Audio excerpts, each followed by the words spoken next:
કોંગ્રેસના વિરોધમાં ભાજપા યુવા મોરચાની મૌન રેલીનું આયોજન કરવામાં આવ્યું.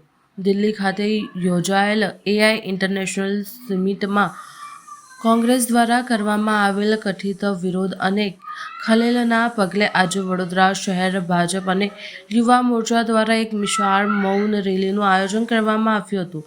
ભાજપના પ્રવક્તાએ જણાવ્યું હતું કે દિલ્હીમાં યોજાયેલ એઆઈ સમિટ એ ભારતમાં આંતરરાષ્ટ્રીય સ્તરે ગૌરવ સમાન છે, જેમાં વિશ્વભરના પ્રતિનિધિઓ ભારત તરફ આશાભરી નજરે જોઈ રહ્યા છે. આ મૌન રેલી શહેરના ગાંધીનગર ગૃહથી શરૂ થઈ રેરીપુરા ગેટ માંડવી થઈને શહીદ ભગતસિંહ ચોક ખાતે સંપન્ન થઈ હતી. આ કોઈ પાર્ટીનો કાર્યક્રમ ન હતો, આ દેશનું પ્રેઝન્ટેશન હતું.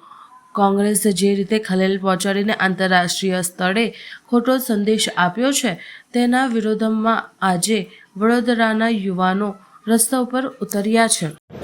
આપણે સૌ જાણીએ છીએ કે એઆઈ ઇન્ટરનેશનલ સમિટ જે દિલ્હી ખાતે ચાલી રહી છે, જે ઇન્ટરનેશનલી ભારતનું ગૌરવ કહી શકાય. દેશ દુનિયાના લોકો, દુનિયાના પ્રતિનિધિ ભારત ઉપર એક આસ મારીને બેઠા હોય એવું સરસ મજાનું વાતાવરણ દેશમાં જ્યારે સર્જાયેલું હોય ત્યારે આપણે સૌ જોઈએ છે કે આ કોઈ પાર્ટીનો કાર્યક્રમ નહોતો કે પાર્ટીને પ્રેઝન્ટ કરવાનો કોઈ કાર્યક્રમ નહોતો.